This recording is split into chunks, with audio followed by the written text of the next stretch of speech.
Get this little welfare baby out of my courtroom before she steals something." Judge Edward Harlan flicked his hand at the 15-year-old black girl like brushing off dirt. The all-white gallery exploded, howling, knee-slapping laughter. A woman clutched her purse tighter. Aaliyah Johnson trembled at the defense table, drowning in a thrift store blazer. Behind her, her father sat shackled in orange. "Your Honor, I'll defend my dad." The room lost it. "Did the monkey say defend?" someone shouted. Harlan glanced at her, lips curled in disgust. "Little girl, go back to whatever hood you crawled out of. This court is for civilized people." Everyone burst into mocking, gloating laughter, but nobody in that courtroom knew what this 15-year-old was hiding. And when she finally revealed it, the judge, the prosecutor, and every person who laughed would never forget her name. 4 months earlier, the Johnson home smelled like burnt toast and possibility. Aaliyah sat at the kitchen table, debate notes spread across the chipped formica surface, while her father, Marcus, poured coffee into mismatched mugs. The morning sun cut through their small East Side apartment, illuminating the walls covered in her debate trophies and her late mother's nursing degree, framed and fading, but still proud. "Are you ready for regionals?" Marcus asked, sliding a plate of slightly charred toast toward her. "Born ready?" Aaliyah grinned, that confident smile that reminded him so much of her mother. "Coach says if I win this one, I'm headed to state." Marcus leaned against the counter, watching his daughter with those eyes that always seemed to carry both pride and worry. He worked 2 jobs, sanitation during the day, volunteering at the Northside Youth Center 3 nights a week, but somehow never missed her debates, never missed parent-teacher conferences, never missed being present. "Your mama would have loved to see this," he said quietly. "You got her mind, Allie, sharp enough to cut through anything and your stubbornness to back it up." He laughed, that deep rumble that filled their small kitchen with warmth. "Stubbornness kept us alive. Baby girl, don't you forget it." 8-year-old Malik stumbled out of the bedroom, rubbing sleep from his eyes. Aaliyah immediately switched into mother mode, a role she'd carried since their mom died 4 years ago. She poured him cereal, checked his homework folder, made sure his inhaler was in his backpack. This was their routine. This was their normal.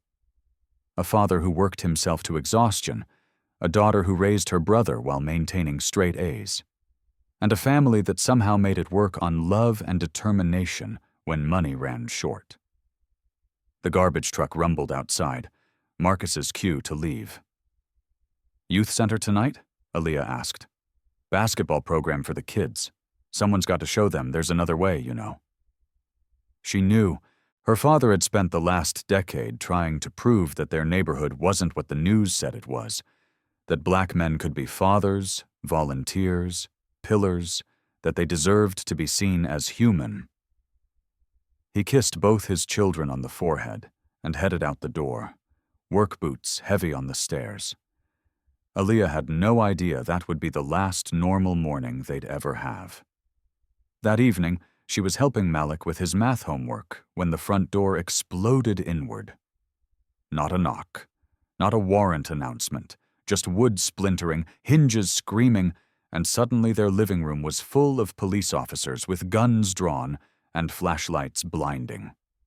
Marcus Johnson on the ground now. Her father had been sitting on the couch, still in his youth center shirt, a basketball tucked under his arm. He dropped it, hands up instantly, muscle memory from a lifetime of knowing how this worked. "There's been a mistake," Marcus said, voice steady despite the terror in his eyes. "I haven't done anything." Detective Robert Klein stepped forward, yanking Marcus's arms behind his back. The handcuffs clicked with a finality that made Aaliyah's stomach drop. "Marcus Johnson, you're under arrest for armed robbery of Martin's grocery and assault with a deadly weapon." "What?" Aaliyah jumped up, putting herself between the officers and her father. "That's impossible. Dad, tell them." Marcus's eyes locked onto hers, desperate and pleading. "Allie, I swear to God, I didn't do this!" "Yeah, they all say that." Klein hauled Marcus toward the door. "We got 3 witnesses to put you at the scene. The gun matches the description. You're done." "I was at the youth center." Marcus's voice cracked. "There are people who saw me, signed the sheet. I was running the basketball. Save it for the judge, Johnson." Malik started crying, small hands clutching Aaliyah's shirt as police officers trampled through their home, searching drawers, overturning furniture, treating their small sanctuary like a crime scene. Aaliyah watched her father, this man who'd never even gotten a speeding ticket, who volunteered his free time, who raised his children alone with grace and dignity, get dragged out of their home like a criminal. Neighbors pressed against windows, phone cameras recording. Tomorrow, their faces would be on the news. Another black man arrested, another family destroyed. At the door, Marcus turned back, chains rattling. "Ali, listen to me. I didn't do this. You hear me? I didn't do this." "I know, Dad." Her voice didn't shake. Couldn't shake. Malik needed her strong. "I'll fix this. I promise." The door slammed shut. The apartment fell silent except for Malik's sobbing. Aaliyah stood in the wreckage of their living room, her father's coffee mug still on the table from this morning, and made a decision that would change everything. She walked to her bedroom, pulled out her laptop, and began to research. Because if the system wouldn't save her father, she'd have to learn how to save him herself. The county jail visitation room smelled like industrial cleaner and desperation. Aaliyah sat on a cold plastic chair, separated from her father by thick plexiglass that had been scratched by 1,000 desperate hands before hers. Marcus appeared through the metal door in an orange jumpsuit that hung off his frame. He'd lost weight in just 2 weeks. But it wasn't the weight that made Aaliyah's breath catch. It was the bruises. His left eye was swollen shut. His lip was split. Dark purple marks ran down his neck. "Dad, what happened?" Aaliyah pressed her hand against the glass. Marcus picked up the phone receiver with shaking hands. "It's nothing, baby girl. Just don't lie to me." He exhaled slowly, the sound crackling through the cheap speaker. "Someone spread a rumor. Said I did things to kids. You know how it goes in here. Child predators don't last long." Aaliyah's vision blurred with rage. "But you're not. Doesn't matter what's true. Matters what they believe." Marcus's good eye met hers. "Protective custody ain't protecting much. I can't survive 6 weeks here, Allie. I just can't." She watched her father, this strong man who'd raised 2 children alone, who'd never shown weakness, break down crying through prison plexiglass. "I'll get you out," Aaliyah whispered. "I promise." "How?" "You're 15. Emily's trying, but she's got 5 minutes for my case. The system don't care about the truth. It cares about convictions. Then I'll make it care." Marcus looked at his daughter, saw something in her eyes that scared and amazed him. "Baby, you can't fight this. Watch me." The phone clicked. The time was up. A guard yanked Marcus away.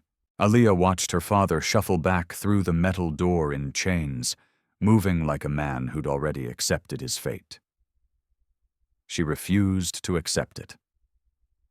That night, Aaliyah sat at the public library's computer, diving into District Attorney Richard Harlan's record. What she found made her stomach turn. Harlan had prosecuted 47 cases in 3 years, 43 convictions. Every single one involved black defendants accused of crimes in or near white neighborhoods. Every single one relied heavily on eyewitness testimony. She clicked through news articles, court records, appeal denials. The pattern was undeniable. Then she found it. A speech Harlan gave at a civic club luncheon 2 years ago. She read his quote 3 times. "Some communities breed crime. Some individuals carry it in their DNA." My job is to protect law-abiding citizens from those who refuse to be civilized." The dog whistle was so loud, it was barely a whistle at all. Aaliyah dug deeper, found that Judge Edward Harlan had been Harlan's mentor, found photos of them at conferences, arms around each other. Caption: "Tough on crime team. They weren't even hiding it. This was a machine and everyone just let it run." She cross-referenced judges who presided over Harlan's cases. Harlan's name appeared on 32 of them, 31 convictions. The system wasn't broken. It was working exactly as designed. Aaliyah printed everything and walked home through streets that felt different now. Every police car made her flinch. The world had revealed itself as hostile. At home, the eviction notice waited on the kitchen table. 15 days. They were 15 days from losing their apartment. Marcus's paychecks had stopped. Rent was due. Utilities past due. Malik's asthma medication was running low. $70 they didn't have. Aaliyah opened the refrigerator.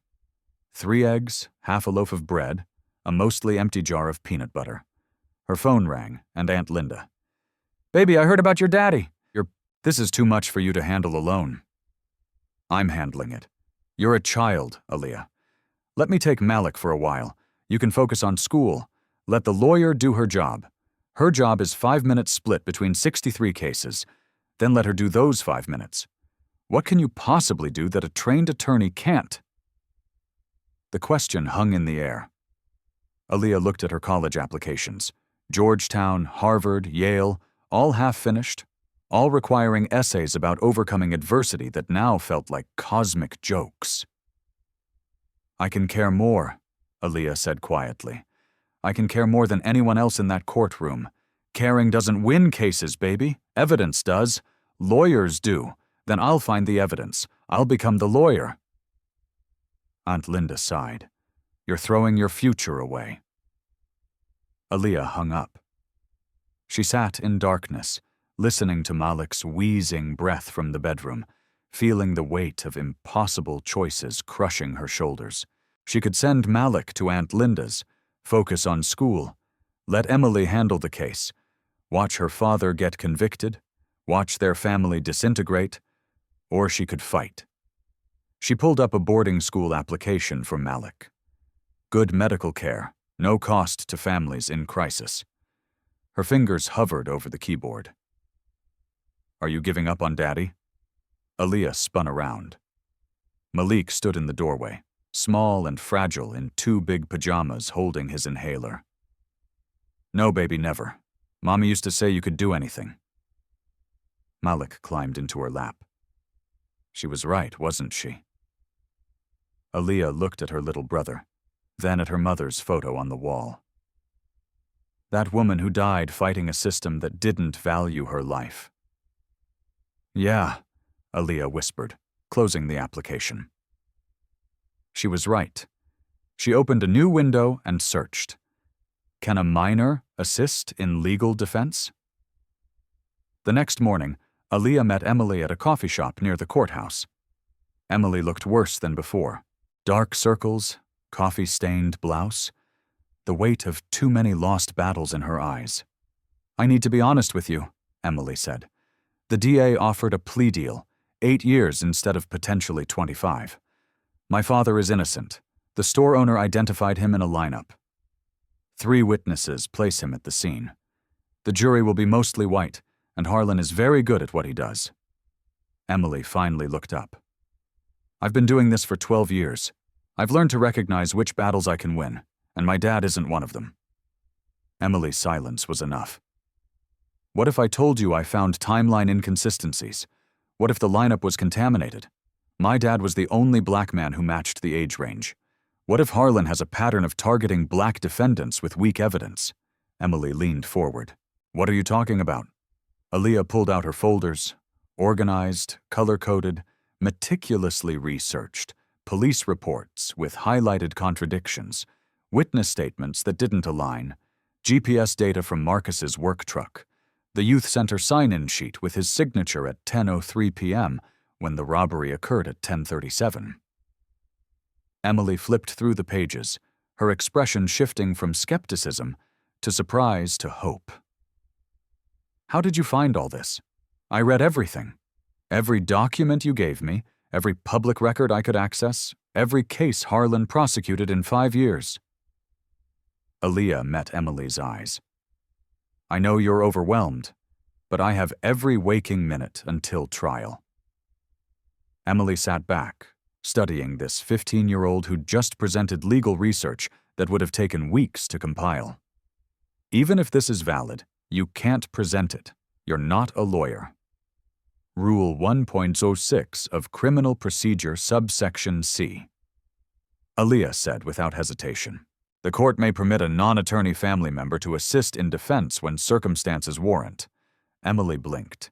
"How do you even know that? State v. Klein, 2019. My daughter helped present evidence. Conviction overturned. That's a technicality almost never granted.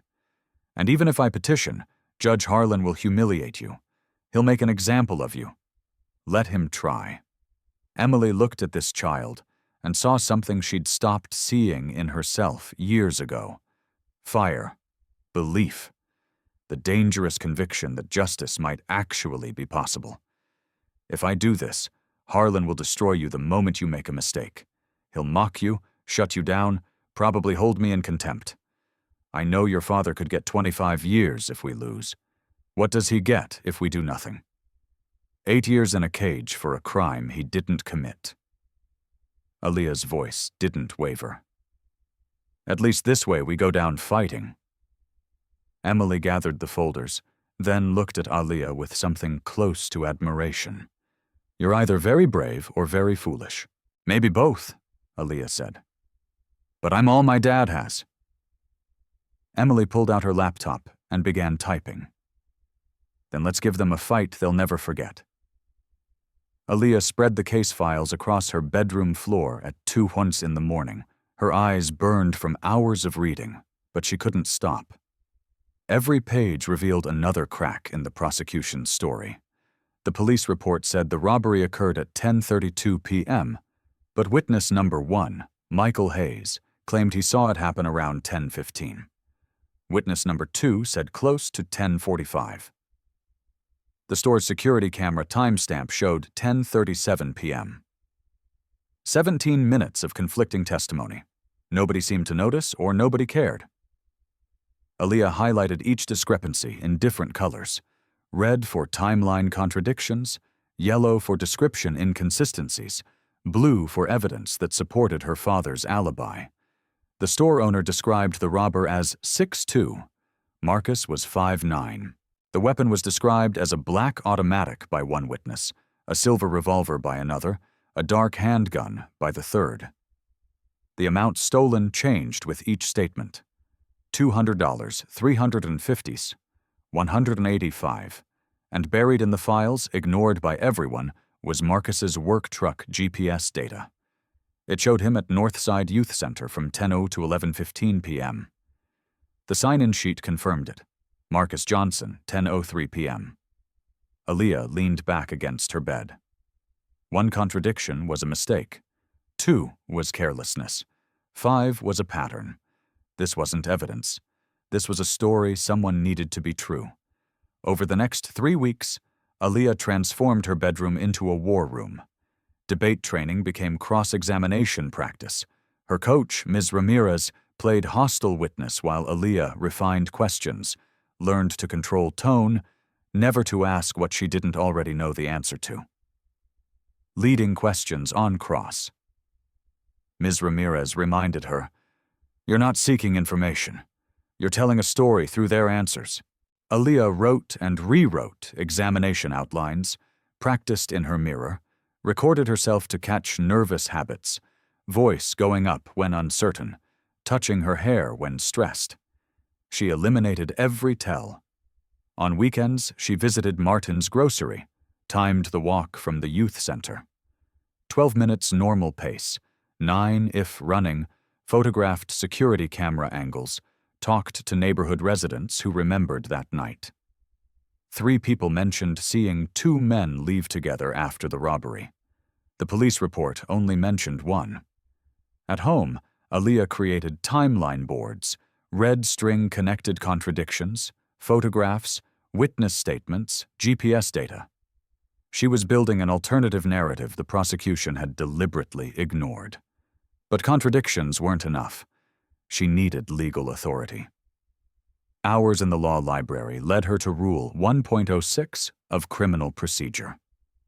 She read State v. Klein 3 times, memorizing the appellate reasoning.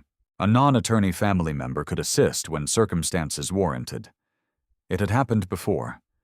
The law was on her side. She just needed a judge willing to allow it. 1 week before trial, Aaliyah arrived at Emily's office with 3 boxes of organized evidence. Emily looked up, coffee frozen halfway to her mouth. What is all this? Everything they missed. Aaliyah set the boxes down. Timeline contradictions, witness inconsistencies, alibi evidence, legal precedent for my participation. Emily opened the first box.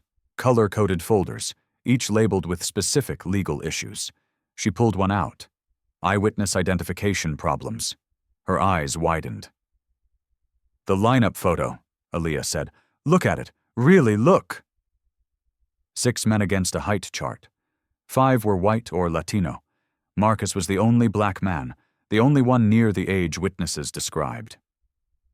Textbook contamination, Emily whispered, and nobody objected. Aaliyah pulled another folder.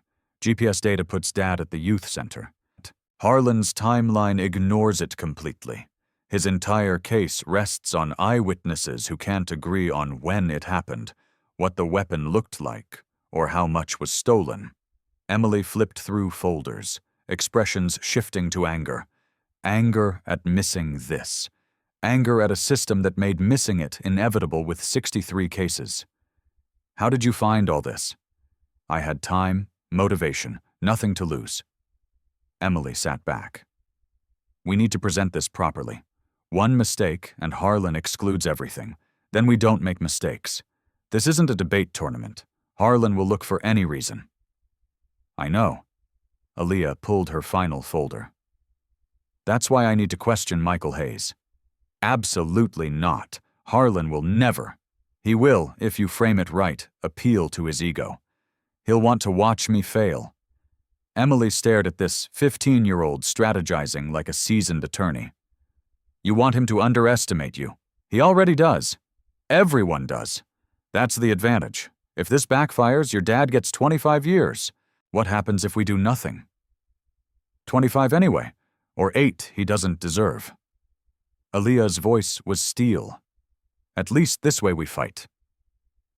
Emily looked at the evidence boxes, then at Aaliyah's face. She remembered why she'd become a public defender before the system ground her down. Okay, but we do this right. I'll file the motion, prepare you for every objection. She paused. Harlan will try to destroy you. I know. That's what I'm counting on. That's what. And the motion was filed the next morning. Request for minor family member to assist in defense presentation. Word spread through the courthouse. Attorneys laughed over coffee. The Johnson case keeps getting sadder. Harlan called it a desperate publicity stunt. Harlan called Emily to chambers that afternoon, face already red. Are you out of your mind? This is a courtroom, not bring your daughter to work day. The precedent is clear, Your Honor. She's found discrepancies. Then you present them. That's your job. With respect, I'd like the option. I'll allow her to sit at the defense table. Harlan's finger pointed like a weapon. But the moment she opens her mouth inappropriately, I'll hold you in contempt. Clear? Crystal clear, Your Honor. Outside, Aaliyah waited on a hallway bench. You're in, Emily said, but he's going to try to destroy you. I know. Aaliyah stood, straightening her blazer. That's what I'm counting on. Emily studied her. You're really ready? Aaliyah thought about her father's bruised face through plexiglass, Malik's wheezing breath, her mother's unfinished law degree, every person who'd looked at her and seen nothing but a poor black girl from the wrong neighborhood. "I've been ready my whole life," Aaliyah said. "I just didn't know it yet." 48 hours before trial, Aaliyah sat in her library carrel reviewing cross-examination notes. The building was nearly empty, just her and the night security guard. She didn't notice the envelope at first. It appeared while she'd gone to the restroom, a plain manila envelope, unsealed, slipped under her carrel. No name, no markings. Aaliyah looked around. The library was silent. Nobody nearby. Inside was a USB drive. Nothing else. No note, no explanation. Every instinct said this could be a trap, contaminated evidence, a setup. She should give it to Emily, maintain a chain of custody. But curiosity won. She used a public computer, not her laptop, and plugged in the drive. One file, Martin's grocery full security footage, MP4. Her hands trembled as she clicked. Black and white security footage. Time-stamped the night of the robbery. But this wasn't the 32-second clip in the police report. This was 15 full minutes. 10:20 p.m. A white man entered the store. Medium build, baseball cap, browsing aisles like any customer. He matched the general description witnesses gave of the robber. 10:30 p.m. The same man is still there, looking at magazines near the front, glancing at his watch, waiting. 10:37 p.m. A second man entered, purposeful, aggressive, went straight to the counter. 10:39 p.m. The robbery. The second man pulled a gun, demanded money, while the first man, the one who'd been waiting, stood still, watching, not hiding, not afraid, watching like he was supposed to be there. 10:41 p.m. Both men walked out together side by side, got into the same car, parked just out of frame. Aaliyah replayed it 3 times. The police had submitted only 30 seconds, 10:37 to 10:38, showing just the robbery. They'd cut everything before and after. Cut the first man entering and waiting. Cut them leaving together. This wasn't incomplete evidence. This was deliberately edited evidence. The witness, Michael Hayes, had claimed he entered during the robbery, was terrified, had hidden. But this video showed someone entering 10 minutes early, calmly waiting, coordinating. Hayes and the actual robber were working together. Aaliyah enhanced the final frames using library software. The car they walked to, she could make out a partial license plate, LMR4. She cross-referenced the detective's notes. That prefix belonged to a rental company. This wasn't mistaken identity. This was a setup. Hayes and his accomplice committed the robbery. Then Hayes returned to identify a suspect from a contaminated lineup. They picked Marcus because he was the only black man who roughly matched the age range, and the system had been happy to provide him. Aaliyah sat back, staring at the frozen frame. She had proof. Undeniable proof the prosecution's star witness was the real criminal. But she had a problem. Anonymous source. No chain of custody. No way to prove it hadn't been tampered with. If she gave it to Emily now, a judge might exclude it. 3 choices. Give it to Emily and risk exclusion, go public and risk mistrial, or use the information to guide cross-examination without introducing the video. Aaliyah ejected the USB drive and slipped it into her pocket. She wouldn't introduce the video. Not yet. She'd use what she knew to cross-examine Hayes, forcing him to lie under oath about details only someone who'd watched this footage would know. Let him commit to his story, then expose the contradictions.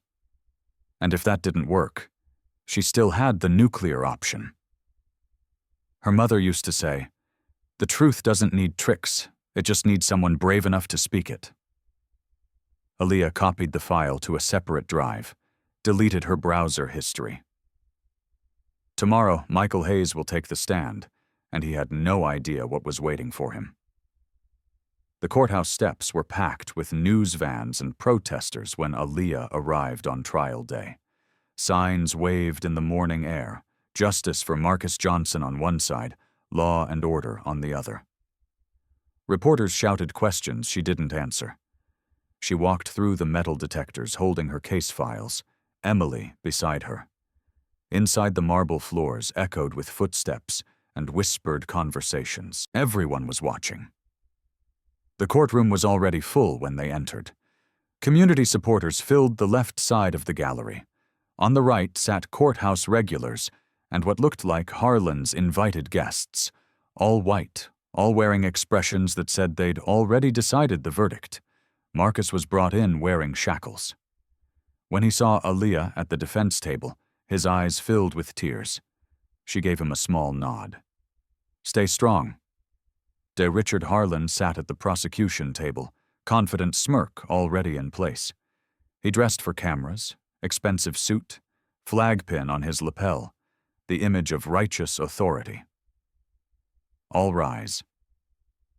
Judge Harlan entered. Everyone stood. He took his seat, surveying the courtroom with obvious annoyance at the crowd. His eyes landed on Aaliyah and stayed there. "Ms. Thompson," Harlan's voice carried across the silent room. "Is this the assistant we discussed?" "Yes, Your Honor. Aaliyah Johnson, the defendant's daughter." Harlan's face hardened. "Let's get one thing clear. This is my courtroom. Any disruption, any outburst from this child, and she's removed immediately. I'll hold you in contempt if she steps out of line." "Understood?" "Understood, Your Honor." "Good." Harlan turned to the jury pool. "Let's begin jury selection." It took 3 hours to seat 12 jurors, 10 white, 2 black. Aaliyah watched Harlan use his peremptory challenges to eliminate every black juror he could. The final panel looked exactly like she'd expected. People who'd never been profiled, never been followed in stores, never had their lives destroyed by a system that saw their skin as evidence of guilt. Opening statements began just before lunch.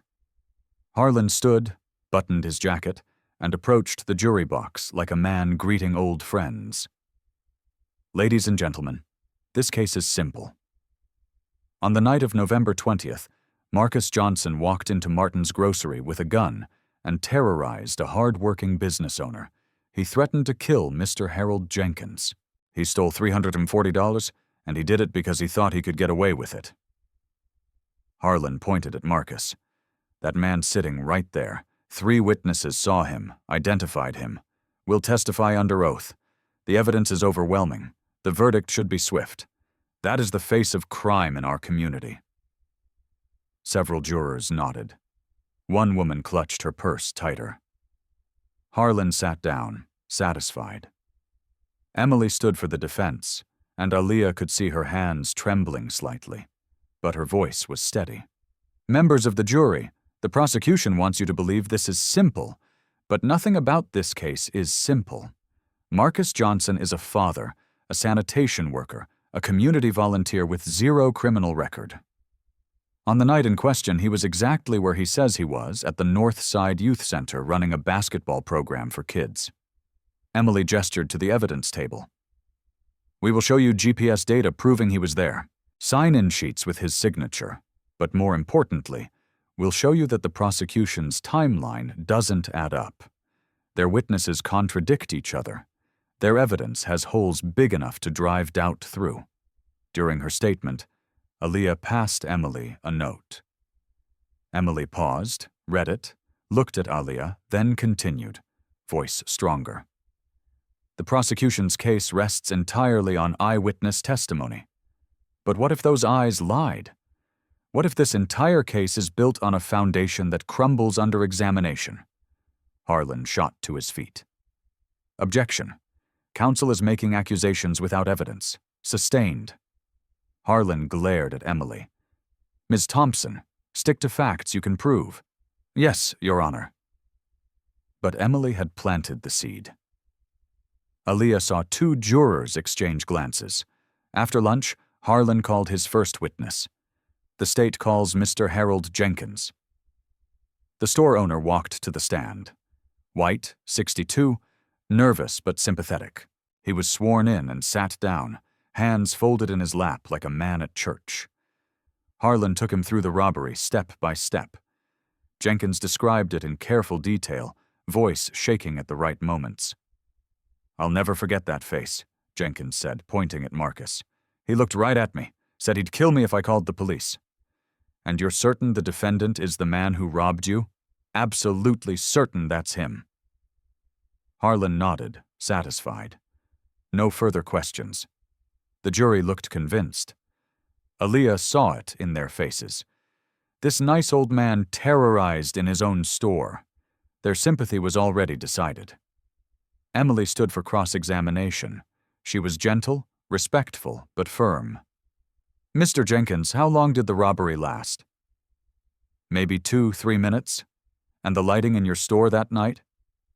"Good. I keep it bright for customers. You'd never seen the robber before?" "No, never." Emily established the timeline, got him to confirm details but couldn't shake his identification. Jenkins was too sympathetic, too certain. Then Aaliyah passed another note. Emily read it, hesitated, then asked, "Mr. Jenkins, when did you first call 911? Right after he left? And when did the police arrive? Maybe 15-20 minutes later. During those 15 minutes, did anyone else enter your store?" Jenkins paused. I don't think so. I was pretty shaken up." "You don't think so? Or you're certain?" "Objection?" Harlan said. "Asked and answered." "Sustained." Emily sat down. The seed of doubt was small, but it was there. Harlan called recess for the day. As the courtroom emptied, Harlan approached the defense table, coffee in hand. He accidentally bumped Aaliyah, spilling it across her case files. "Oops, sorry, kid. Didn't see you there." His smile was cruel. "You're so small. People watched, some filmed." Aaliyah calmly pulled her files away, dabbing them with napkins. She looked up at Harlan, her voice steady. "It's okay, Mr. Harlan. I understand. Sometimes when you're focused on the wrong target, you miss what's right in front of you." Harlan's smirk faltered. "You'll see what I mean tomorrow." Aaliyah walked away, leaving him standing there. Tomorrow, Michael Hayes would take the stand, and everything would change. During lunch recess, Aaliyah locked herself in the courthouse bathroom. Finally, alone, she let the weight hit her. Her hands shook as she gripped the sink. Harlan's condescension, Harlan's cruelty, the jury's skeptical faces, Jenkins's testimony that had them nodding. She replayed Harlan's words. Any outburst from this child? What if they were right? What if she was just a 15-year-old playing dress-up, gambling with her father's life on nothing but belief in her own intelligence? What if intelligence wasn't enough? The bathroom door opened. 2 women entered talking. That poor child. Harlan shouldn't be allowed to talk to her that way. She shouldn't be in there at all. It's embarrassing. For who? She's fighting for her daddy. That takes more courage than anything that judge has ever done. Footsteps leaving. Aaliyah looked at her reflection, saw her mother's eyes, heard her voice. "You can do anything, Allie." She washed her face, straightened her blazer, walked out. Emily waited in an empty conference room. "I should have prepared you better for Harlan's hostility." Emily said, "It's fine. Actually, it's perfect." "How is public humiliation perfect? Because now the jury sees him as a bully. When I prove my case, they'll remember." Aaliyah pulled out her notes. "This is strategy, not emotion." Emily studied her. "You're thinking 3 moves ahead. I have to be." Aaliyah laid out her timeline chart. "When Hayes takes the stand, I need to ask the questions. If you're wrong, I'm not wrong. Trust me." Emily looked at the evidence, then at this remarkable girl who'd become the smartest person in the case. "Harlan will never allow it. Frame it as my one chance to participate meaningfully. Appeal to his ego. He'll want to watch me fail publicly." Emily realized what Aaliyah was doing. You want him underestimating you? He already does. Everyone does. That's my weapon. If this backfires, your dad gets 25 years. What happens if we play it safe? 25 anyway. Aaliyah's voice was steel. At least this way we fight. You're not going down. I won't let you. Then help me stand up. In the hallway, Harlan was talking to his assistant, loud enough to be overheard. The girl's a sideshow. Let her play lawyer. Makes our job easier when she falls apart. He saw Aaliyah, walked toward her deliberately, shoulder-checking her. His briefcase knocked her files to the floor. Watch where you're going, kid. Stay in your lane. People stared, some with pity, others with amusement. Aaliyah gathered her papers, stood, and looked at Harlan's retreating back. Let them underestimate her. Tomorrow, they'd learn the truth. Court resumed at 2. The gallery was more packed. Word had spread about the child lawyer. Harlan entered, annoyed by the attention. Emily stood. Your Honor, I have the motion regarding witness examination. Harlan's eyes narrowed. What kind of motion? The defense requests Miss Johnson be permitted to conduct cross-examination of the state's next witness, Michael Hayes. The courtroom erupted. Gasps, whispers, laughs. Harlan's face reddened. You cannot be serious. The precedent is clear, Your Honor. Rule 1.06, subsection C, State versus Klein. I know the precedent. Harlan looked at Aaliyah like she was an insect. You want this child to examine a witness? Yes, Your Honor. It's her constitutional right. Harlan leaned back, cruel smile forming. Fine. Let the child have her moment. When it falls apart, we'll proceed with actual attorneys. He turned to the jury. Please bear with us during this irregularity. The jury looked uncomfortable. Harlan hammered his gavel. The state may call its next witness. Harlan stood radiating confidence. The state calls Mr. Michael Hayes. The doors opened. Michael Hayes entered. 34. White, clean-cut, pressed shirt and tie. He looked like every jury's image of an honest citizen. He walked to the witness stand with rehearsed confidence, sworn in, sat down, folded his hands calmly. Harlan took him through direct examination. Hayes described entering the store around 10:35 p.m., seeing a black man matching Marcus's description, terror of watching the robbery, hiding behind a display.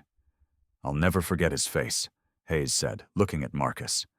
Those eyes, that's definitely him. The jury was buying it. Hayes was perfect, just nervous enough to seem authentic, detailed enough to seem credible. Harlan finished. Your witness, Miss Johnson. Harlan looked at Aaliyah. Your witness, young lady. Try not to embarrass yourself. The gallery held its breath. Aaliyah stood slowly, gathered her notes, walked to the lectern. Every eye on her. The small black girl in the too big blazer about to question a grown white man who'd already convinced the jury. She adjusted the microphone down. The courtroom waited. Michael Hayes smiled slightly. He had no idea what was coming. Aaliyah's voice came out steady. Good afternoon, Mr. Hayes. Hayes leaned back, dismissive. Afternoon. Thank you for being here. I just have a few questions. Sure, sweetheart. A ripple went through the gallery. The condescension was noted. Aaliyah didn't react. You testified you entered the store around 10:35 p.m., correct? Yes. Not 10:25 or 10:45, but specifically 10:35. Well, around then, but you told the police 10:35 in your statement. You were certain then? I guess so. About that time. So you're less certain now than 3 months ago? Harlan stood. Objection. Argumentative. Ms. Johnson, Harlan said, ask questions. Don't argue. Yes, Your Honor. Aaliyah turned back. You said you ducked behind a display. Which display? The chip display by the coolers. So you were hiding, scared for your life? Yes. Terrified. but you could see the robber clearly enough to identify him months later. He was only a few feet away while hiding behind the chip display. Yes. Aaliyah pulled out a diagram. Your Honor, may I approach? Harlan waved. Proceed.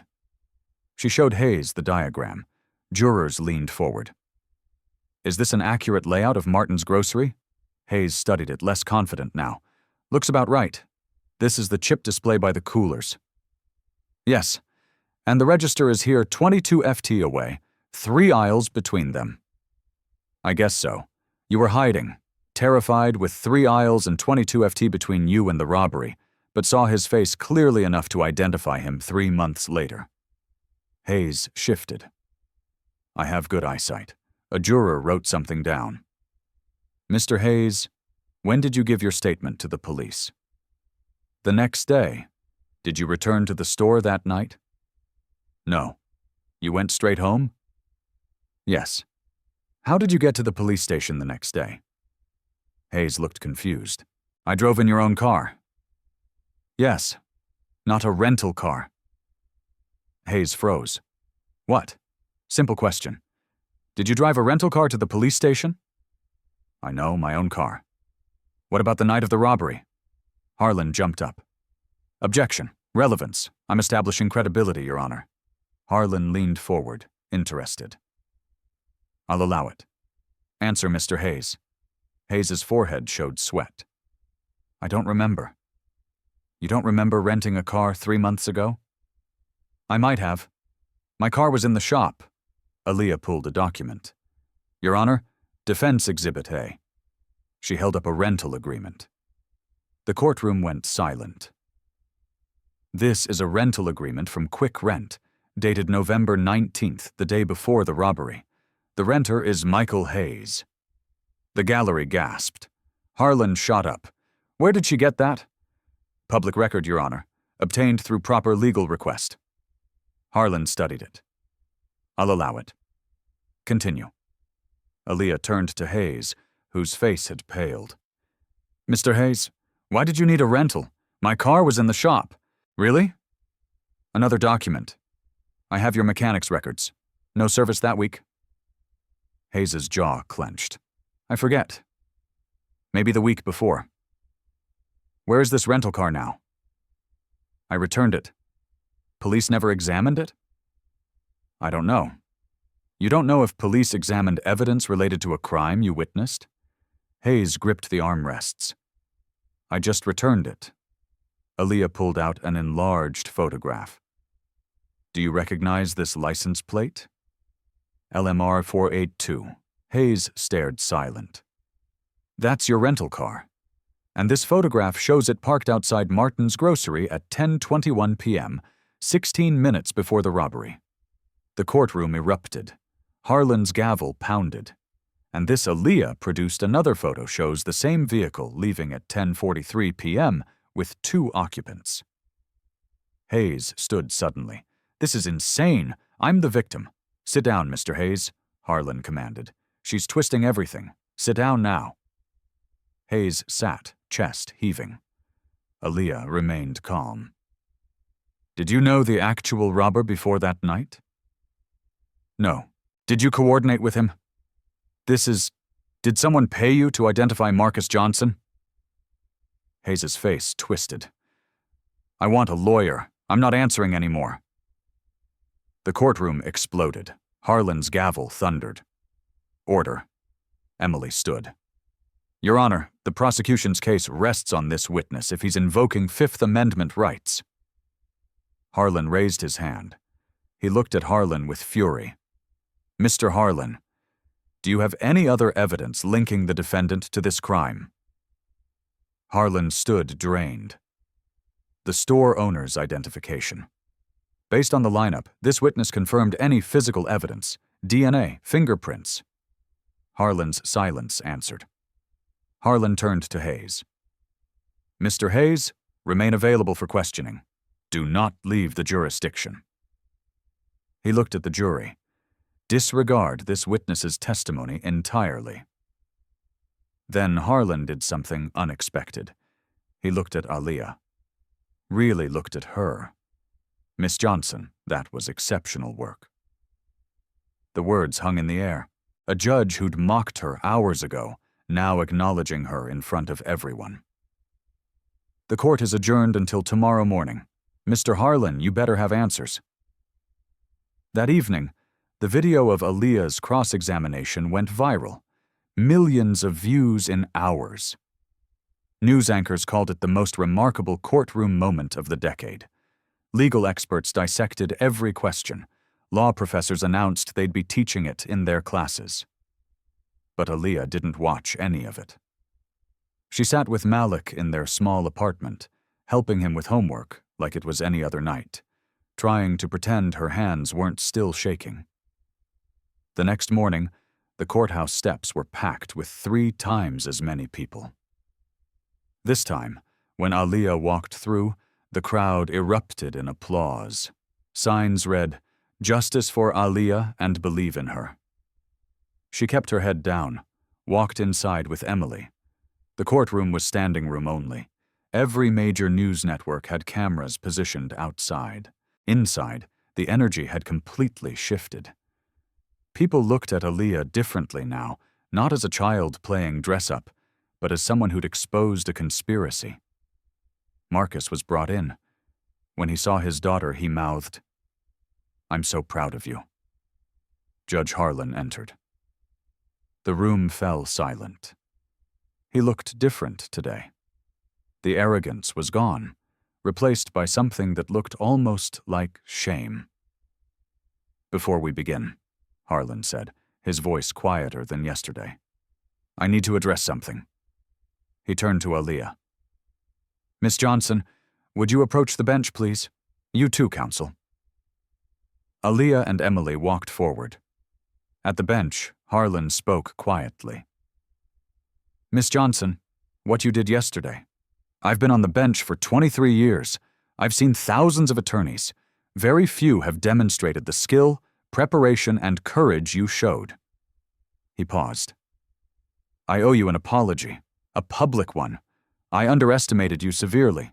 I let my preconceptions cloud my judgment. That was wrong." Aaliyah didn't know what to say. She simply nodded. Harlan turned to Harlan. "And you, counselor, better have a very good explanation for how that witness ended up in your case." Harlan stood looking like he'd aged 10 years overnight. "Your Honor, after reviewing the evidence that came to light yesterday, and after interviewing Mr. Hayes this morning." He took a breath. "The state moves to withdraw all charges against Marcus Johnson." The courtroom exploded. Marcus collapsed forward, head in his hands, shoulders shaking with sobs. Emily grabbed Aaliyah's arm, tears streaming down her face. Harlan hammered his gavel. "Order. I want order." When the room quieted, Harlan continued, "Mr. Johnson, please stand." Marcus stood, chains rattling, barely able to hold himself upright. "The charges against you are dismissed with prejudice. You are free to go." Harlan nodded to the bailiff. "Remove those restraints now." The bailiff unlocked the handcuffs. They fell to the floor with a metallic crash that echoed through the silent courtroom. Marcus stared at his free hands like he couldn't believe they were real. "Dad." Aaliyah ran to him. He caught her in his arms, both of them crying, holding each other like they'd never let go. The gallery was on its feet, applause thundering through the room. Even some jurors were wiping tears. Malik burst through the courtroom doors, and Aunt Linda had brought him. He ran to his father and sister, and the 3 of them held each other while flashbulbs popped and people cheered. Harlan didn't stop it. He sat back and let the moment happen. When the noise finally died down, Harlan spoke again. "Miss Johnson, this court has seen many attorneys over the years. Few with your skill, none with your courage." He paused. "The legal profession will be very fortunate to have you someday." The applause started again. Harlan turned to Harlan. "As for you, Mr. Harlan, the Bar Association will be receiving a full report. I'm also ordering an immediate review of every case you've prosecuted in the last 5 years, where conviction relied primarily on eyewitness testimony." Harlan said nothing. His career was over and everyone knew it. Harlan adjourned the court. Outside on the courthouse steps, reporters swarmed. Aaliyah stood with her father and brother Emily beside them. "Aaliyah, how does it feel?" a reporter shouted. Marcus answered instead, his arm around his daughter. "My baby girl just saved my life. That's how it feels. What's next for you, Aaliyah?" She looked at her father, then at the cameras. "I'm going back to school. I've got college applications to finish, but I'm also going to keep fighting for people like my dad, people the system tries to throw away. Will you become a lawyer?" Aaliyah smiled. "I already am one. I just need the paperwork to catch up." The crowd laughed and cheered. Later, Emily pulled Aaliyah aside. "I'm leaving the public defender's office, starting my own practice defense work for people who can't afford it." She paused. "I'd like you to intern for me next summer, if you're interested." "I'm interested." "Good, because we've already gotten 43 calls from families who think their loved ones were wrongfully convicted. Apparently, you started something." Aaliyah looked back at the courthouse, at the building where she'd been mocked and dismissed, where she'd proven everyone wrong. "Good," she said. "It's about time someone did." 6 months later, the Johnson family sat around their dinner table together, free, whole. Marcus had been promoted to supervisor. The eviction notice was a memory. Malik's asthma was controlled, and he talked about becoming a lawyer like his sister. Aaliyah's acceptance letters covered the refrigerator. Georgetown Law offered a full scholarship. "Your case study convinced us we need voices like yours." But the biggest change happened beyond their home. Michael Hayes was arrested, turned state's evidence. He'd been paid $5,000 to frame Marcus. 12 other cases were under review. A pattern of wrongful convictions was being exposed. D.A. Harlan resigned. The state bar opened investigations. Judge Harlan requested reassignment to civil court, admitting he needed to examine his own biases. The system that tried to destroy Marcus Johnson was being held accountable. Aaliyah now worked on her next case. A mother in Cleveland whose son was convicted on questionable eyewitness testimony. The woman had seen Aaliyah's story, reached out, begged for help. Marcus appeared in her doorway. "Saving the world when you should be sleeping." Aaliyah smiled. "Someone has to, Dad." He kissed her forehead. "Your mama would be so proud." After he left, Aaliyah stared at her mother's photo. That woman who'd fought and lost but raised a daughter who refused to accept losing. "I'm just getting started, Mama." "So, here's the question for you. Yes, you right now. When have you been told you're too small to matter? What truth are you afraid to speak? Whose injustice are you ignoring because you think someone else will handle it?" Aaliyah Johnson was 15, with a thrift store blazer and a laptop. No law degree, no money, no power except the power to refuse injustice. And she changed everything. Not because she was special, because she refused to believe she wasn't. Your voice matters. Your courage counts. Your action creates change. Someone needs you to be brave right now. Someone needs you to stand up. Someone needs you to prove that justice isn't about who has power. It's about who has courage to demand it. If this story moved you, share it, like this video, subscribe to Urban Voice for more stories of people who refuse to stay silent. Because every time we share these stories, we remind someone else they're not powerless. The courtroom is everywhere. The judge is watching. It's your turn to speak. A judge who called her a welfare baby ended up apologizing to her in open court. But that's not the part that keeps me up at night. Aaliyah Johnson was 15 years old. No law degree, no connections, just a thrift store blazer, a laptop, and a father she refused to let the system destroy. She exposed what professional lawyers missed for years. DA Harlan prosecuted 47 cases in 3 years, 43 convictions. Every single defendant was black. Judge Harlan presided over 32 of Harlan's cases, 31 guilty verdicts. This wasn't bad luck. This was a machine designed to convict. Professional lawyers, snorts, saw the same evidence Aaliyah found. Timeline contradictions, contaminated lineup photos, GPS alibi data. Aaliyah had what they didn't: time to care, determination to fight, and a father she absolutely refused to lose to a broken system. You know what breaks my heart? Aaliyah shouldn't have had to do this. A 15-year-old girl shouldn't have to become a lawyer to save her innocent father. But she did because nobody else would. And here's what I keep thinking about. How many fathers are sitting in prison right now because their kids didn't have Aaliyah's brilliance, didn't have her resources, didn't even know where to start? If this story moved you, share it. Someone needs to hear it today. Hit subscribe to Urban Voice for more stories about ordinary people doing extraordinary things. And tell me in the comments, what would you do if this was your family? Aaliyah now helps other families fight wrongful convictions. Sometimes the smallest voice in the room is the only one telling the truth.